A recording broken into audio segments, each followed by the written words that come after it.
Everyone, Zeddy here again today with a brand new video, and it's our 6th custom card review where we go over viewer submitted cards. So you can go over to twitter.com/ZeddyHS with the hashtag ZeddyCustom, submit your card to me there where I can review it, or a lot of these were taken now from my Discord, which you can find in this description below.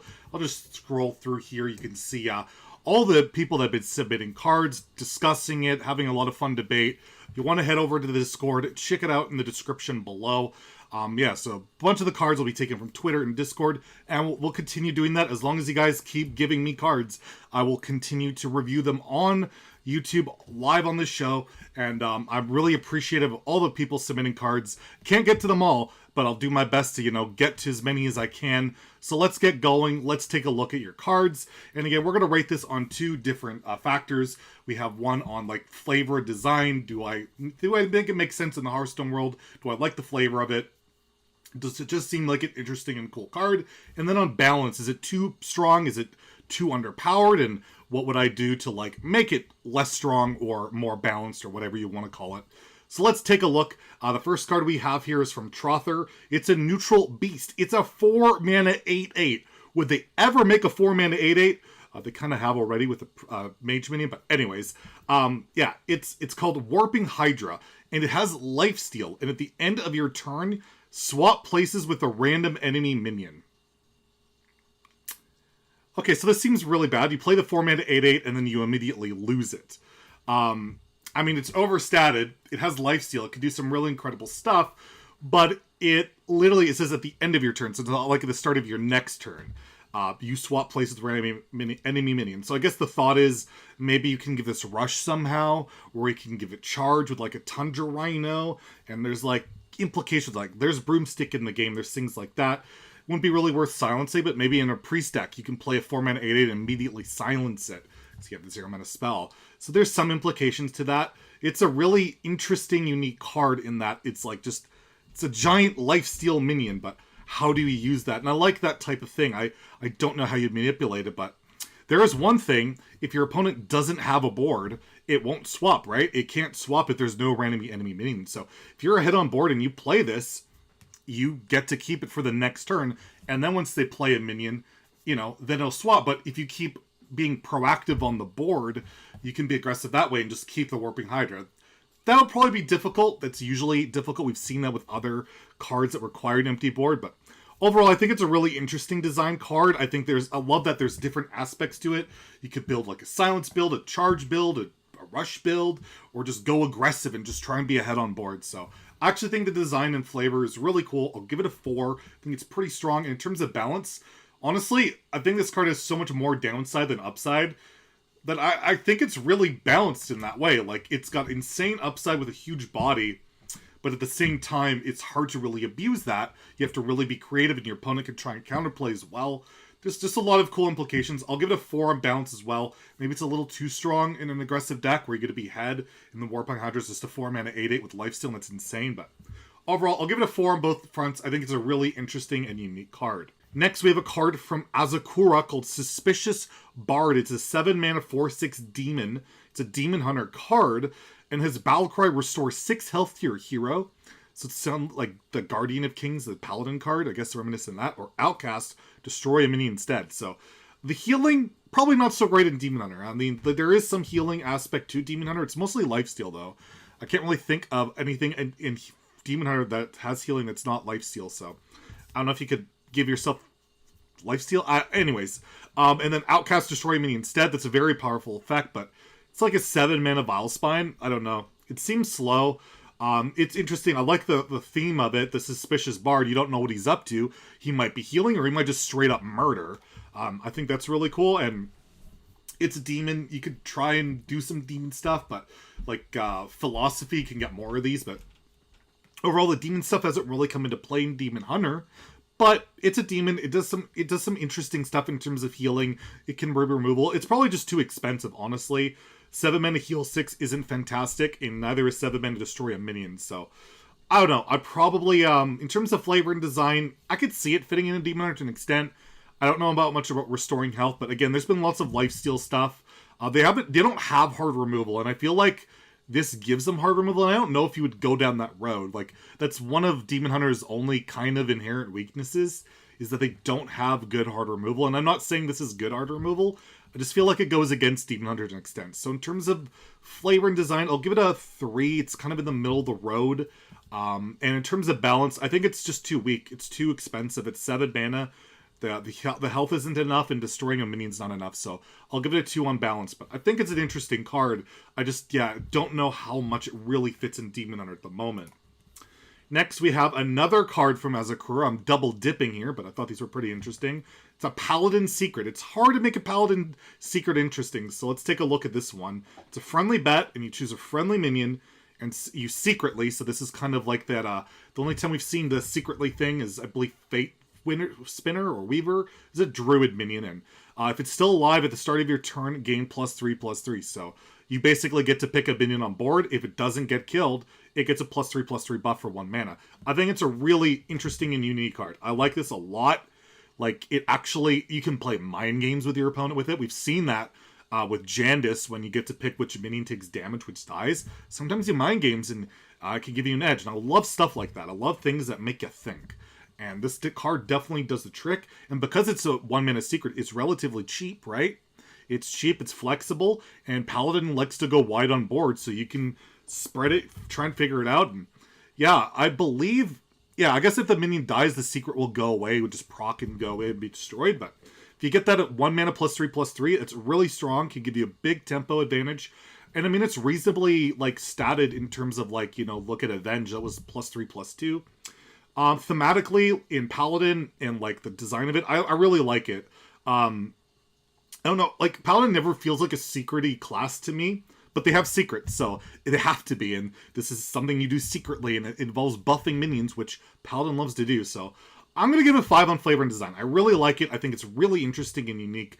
I would actually could see this being a card. In terms of balance, I'm going to give it a 4. I think it's really strong for the most part, but it can be really weak. If you can't stick the board, or if it becomes apparent what you're picking, it's pretty useless, right? So, but you could honestly run this maybe as a standalone card. So really cool, a really cool card. I really like it, and it's really hard to make interesting Paladin secrets.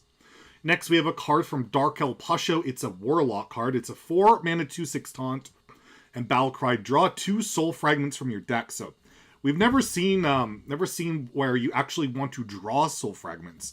It's always been destroy soul fragments. So the thought here is you get some consistent healing. You're guaranteed to get the soul fragments, and it works with cards like the Warlock quest. I could see this being a thing. I almost think this should be like a demon or something. I don't know. Like, all the taunts in a lot of taunts in Warlock have been demons, and I don't know if this would be, but Spirit Releaser doesn't exactly look like a demon, so you can go neutral on this. That's fine. It's just, it doesn't really fit in with the soul fragment thing. This point of, like, the soul fragments, the whole theme of it has been destroying them. And if you're drawing them, you are, I guess, in essence, destroying them, because when you draw them, you heal. Like, it'll technically destroy it, but I don't know. It feels like it kind of betrays that theme of soul fragments. But in terms of design, I like that it works with, like, drawing, healing, giving yourself some consistent healing in Warlock, which is a struggle. Playing a taunt can keep you alive. I'll give it a 3 on the design and flavor. I just feel like it just betrays the soul fragment stuff a little bit too much for my liking. And in terms of balance, it's probably a little bit okay. It's okay. Like, if you haven't played any soul fragment cards, you can feel okay playing a 4 mana 2/6 taunt, although the body's pretty weak. But if you have it in the deck and you want to heal up, or, it works well with Flesh Giant too, right? Like, it'll buff your or get your Flesh Giant cheaper a lot sooner. I think that's pretty decent, so I'll give it a 4 on balance. I don't think it's egregiously overpowered, and I think you can make it work as a relatively strong card. The next card we have here is Muradin Bronzebeard. This is from ColonelZx, and it's a warrior legendary. It's a 7 mana 6/6 battle cry. Deal 3 damage to all enemy minions. Gain 3 armor for each destroyed minion. So this is like Excavated Evil that only goes to the enemy minions. It's a big AoE on a 7-drop. And you gain armor for only the minions you kill. So if it's left alive, you don't. But a lot of times this could be, like, in theory, it could be a 7 mana, remove the board, and gain, like, 21 armor, which is incredible. I mean, I love Warrior. I love playing Control. And this feels like it's like a Control Warrior's, like, wet dream. A big AoE, gain a bunch of armor. There's no real downside to this card. I mean, the stats aren't great. The 7 mana 6/6 is not phenomenal, but you're going to do a lot of, good stuff with this kind of an AoE effect, and gaining armor is pretty insane. And it's got the whole Bronzebeard lineage. I like that. Feels very warrior. It's an AoE. It's armor gain. I think the design and flavor is really sick. He's bringing the hammer down, smashing some enemy minions. I'll give it a 4 on design flavor. Really cool. In terms of balance, it's probably way too strong. Like, I feel like it, I don't know. It's just 7 mana, deal 3. It's pretty, it's not great, but gaining all that armor is just incredible against any tokenish board. It might be a little bit too good. Maybe it should be only deal 2 damage. Like, you look at Baron Geddon, it deals 2 damage to everything. I feel like maybe you scale it back down to 2 on each of these categories. It might be a bit more reasonable. It just feels like it'd probably be too good. Like, it's Lurker below that just doesn't even require chaining. I know it's 1 more mana, but the armor gain you get on top of it is incredible. So probably dial it back down to 2, and then maybe we're talking. But really cool card. I'll give it a 3 on the balance. It's just a little bit too strong, but again, not I don't think egregious or anything. I'll give it 3 there, but yeah, I love the card. I want to play this in me some Control Warrior, okay? You can play an Odd Warrior too. Puke. Next, we have Twisted Perfection that was submitted by Emperor Peter. It's 2 mana Shaman spell. We got some corrupt stuff going on here with the Dark Moon Fair coming up, and yeah, it's 2 mana draw card, so that's freaking terrible. But if you corrupt, you draw 3. That's pretty good. 2 mana draw 3, we know it's pretty good. I've seen it like Fungal Fortune and Book of Specters, and there's no condition other than you corrupt, so this is really easy to corrupt. You only have to play a 3 mana card, and then you can play this pretty flexibly. This would probably be the strongest corrupt card I've seen. And Shaman, one of their core weaknesses, drawing card. This kind of goes against that. This will give them really good card draw. Is that a bad thing? Probably. It's done for a reason. But again, I've pitched that Shaman needs some good card draw. But in terms of like design and flavor for Shaman, I feel like it just betrays the identity of Shaman as not being able to draw. Well, I think this would need to have an overload aspect to it. Like draw 3, overload 1 maybe. I don't know. But draw 3, it's just too flexible. It's too easy to corrupt. Like corrupt, I know there's some cheaper stuff like the Paladin spells 3, but for the most part I feel like there should be a little bit of a payoff, but this is really not hard to corrupt at all. Makes it very flexible. Yeah, the design flavor, like it's too good of card draw for Shaman. I don't know what you do to change it. Maybe draw 2 instead, all that stuff, but it's a cool card nonetheless. In terms of balance, I actually don't think it's like a egregiously overpowered card. At 2 minutes, terrible draw card. You have to wait to get that payoff and draw 3, which is only useful in like slower decks for the most part. Maybe a burn deck. In terms of balance, I'll give it a 4. I don't think it's OP. It's just my issue is, does this really fit in with Shaman? And I'm not entirely sure on that one. Next, we have a rogue secret from Jarman called Entry Fee. We do have a secret to be revealed in the next expansion, I believe. Might be revealed by the time you watch this video. I don't know. But this is Jarman's take on what it could be, because we got the corrupt mechanic yet again. When your opponent plays a minion, add 3 coins to your hand. So that's what you get regardless. And that's pretty good. That's an extra mana. So you net something out.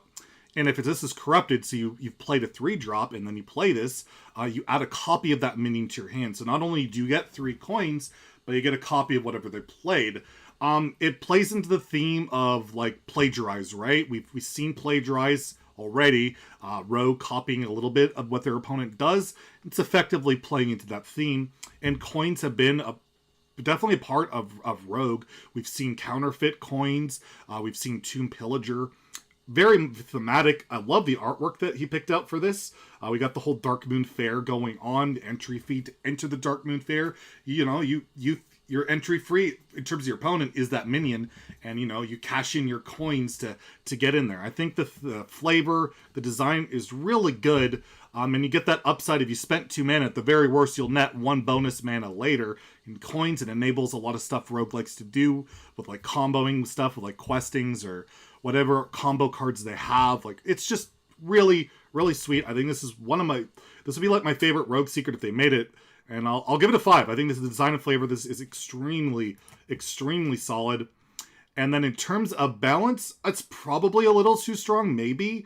You net a mana, you gain a minion. Like, oh man, Rogue would just love this card so much. But I don't know. Is it too overpowered, or is it just a really good card? I'm leaning towards this as a really good card. And there's issues that maybe you get overdrawn, right? Like, you were going to end up adding 4 cards to your hand, Rogue has, you know, hand size issues a lot of the time, so 2 mana gain 4 cards, even if they're 3 coins, is pretty insane. I'm going to give it a 4 on balance. I'm leaning towards more just a really strong card, but maybe you only get 2 coins, maybe you get a refund, because honestly, a coin is worth more. 2 coins is worth more than 2 mana, if that makes any sense for the stuff it can enable. Maybe I would dial it back down to 2 coins, but overall, really cool card, and one of my favorites I've seen so far. Speaking of corrupt minions, we have yet another one. This is from Kenny G. I didn't know he watched my channel. It's a 2 mana 2/2 priest minion, Carnival Cleric. Battlecry, restore 4 health to a minion, so that's pretty strong, but only to a minion. And corrupt, deal 4 damage instead. So the 4 damage could also only be to minion. This can't go face. So this is kind of important to note, because the whole design path that Blizzard has taken lately with priest is it can't go face for like any damage. There's like no direct face damage on priest outside of a Holy Ripple. And that goes face for 1. So yeah, I think it's a really interesting card in the fact that 2 mana to restore 4 health is quite a lot, but again, it can't go to your face, which makes it a lot less useful. It's got to be in like a buff minion type deck. And then if you want to go on the offensive, deal 4 is good. But there might be times where it's a downside to corrupt this, where, you know, you've played a little bit of late game a little bit later in the game, and like, oh, I want to heal out my minion, but I can't. It's corrupted.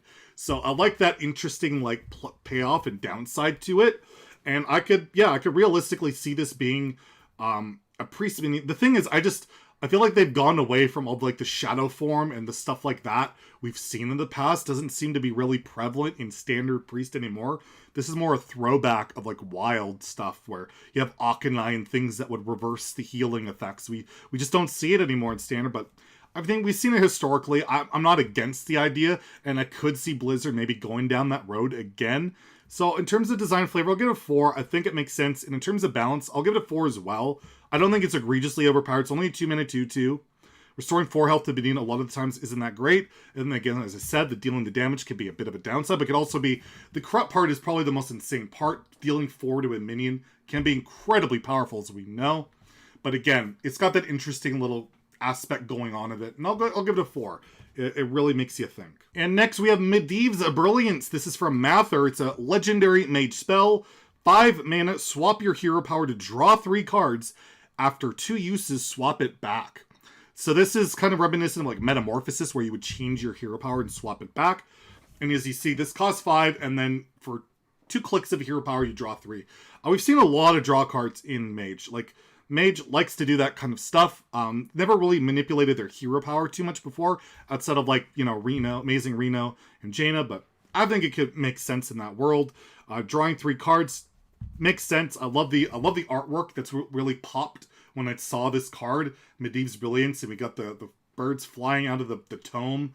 I love it. I think it looks really great. Feels extremely Mage to me, and I could definitely see like this type of a card seeing play in Mage, like manipulating, doing magical things to draw cards. I really like it. I'm going to give it a 4 on flavor and design. In terms of balance, I think the card's kind of bad. It's 5 mana do nothing to begin with, and then you have 2 mana to draw 3 twice over. It's 9 mana draw 3, or draw 6, sorry.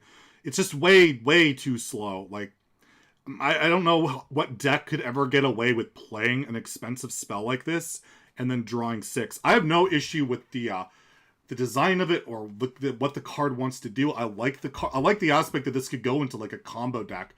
Like it could go into like an old school freeze mage deck, or hell, it could go into an aggressive deck like, you know, we've seen with Alaneth in the before. It has multiple uses, right? But I think you would change the legendary spell maybe to cost like 3 mana. Maybe 3, because then you're looking at like 5-7 mana draw 4. It's like, or draw 6, which is pretty good. It's more flexible than that, but I don't know. I dialed back the spell to be like 3 or 4, and then we're probably talking, and it makes a lot more sense. But as it is, I just feel like it's way too expensive. Like Metamorphosis doesn't even see play anymore, and your hero power is 1 with that, and it deals 8, which can help, you know, kill your opponent and keep you alive. It's just a little too expensive, but a really interesting and unique card. I really like the design. Can't state that enough. I just think it's a little too expensive, so I'll give it a 2 on the balance department. The last card we're going to take a look at is from Mysterios 4. This is a really cool card. Really cool. It's for Demon Hunter.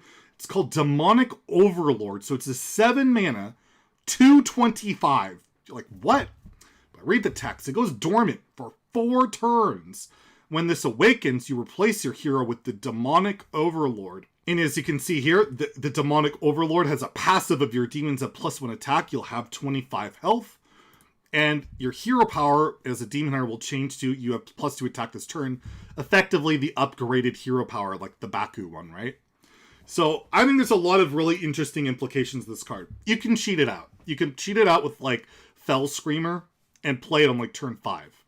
And then 4 turns later, you get an upgraded hero. But the thing you can note with this is it has 25 health. Say you're near dead, right about it's about to waken up. You're going to heal to 25. You might see as you're going down to 25, but a lot of times you'll heal to 25. You'll buff your demons on the board. That seems like the most irrelevant part, considering how little demons do for Demon Hunter. But it feels really interesting to me. And I like, that it harkens back to Jaraxxus, Lord Jaraxxus, replacing your hero with a demon. And this would be the same vein as that. We've seen it before, and Demon Hunter doesn't have a hero card or a Death Knight, and this could be that kind of type of card. You could go for more of that late game, and even if like you cheat out the minion, like let's say you play that, I think there's that 5 or 6 mana 8/3 that could cheat out a demon from your hand. You still can't cheat out a 2 mana 25 and do cheesy stuff. Dormant minions will go dormant. They will never activate when you cheat them out. So no matter what, you can't really manipulate this. Like Lord Jaraxxus, you could cheat out on the board and like taunt it up. You can't do that with this, so there's a little bit less cheese with it, which I like on that aspect. And I just feel like it's a really cool, really flavorful, interesting card for Demon Hunter. And if they were going to do a hero card for Demon Hunter, which I'm petrified and scared of when they are, because they're going to, I think this would be within reason, because when it becomes active, it's not the most ridiculous thing. Like, the upgraded hero power is nice, and the buff isn't amazing, but I'll give it a 5 on design flavor. I just think it's really, really cool. In terms of balance, it's probably way too weak. Dormant for 4 turns. Like 7 mana do nothing is just death to like any deck, even if you're going to heal to 25. Even if you cheat it out, it's pretty slow. And then again, the upgrade you get on it with the upgraded hero power and demons having +1 attack just isn't really that relevant, at least currently in the game. So I'll give it a 2 on balance. You probably can do some tweaking, whether it be like, I don't know, +3 attack is the payoff. Like you have to do so much to invest in this. Maybe it's +3 attack, or maybe you summon a demon, something like that. Like Jaraxxus, you don't have to do the same thing, but you could do, I don't know, like some kind of like rush minion. But since we've seen so many rush demons in Demon Hunter, maybe you could do something along those lines. And then that +1 attack on demons would be like transferable to that. You might be incentivized to play a more token-based demon deck, which hasn't really taken off. But those tokens are all demons, so maybe something like that. So I'll give it a 2 on balance, but overall, really cool card. And thank you guys again. That's this week's custom card review. Thank you for all the submissions. Keep them coming. If I haven't gotten to yours yet, I will try to get to it at some point. There's just so many to go through, and don't feel bad if I didn't take a look at yours that you have submitted. It's just, again, there's so many to go through, and we're already over 20 minutes. I can't make these videos forever. Anyways, if you enjoyed the video, please like and subscribe. Have a great day. Stay salty, my friends.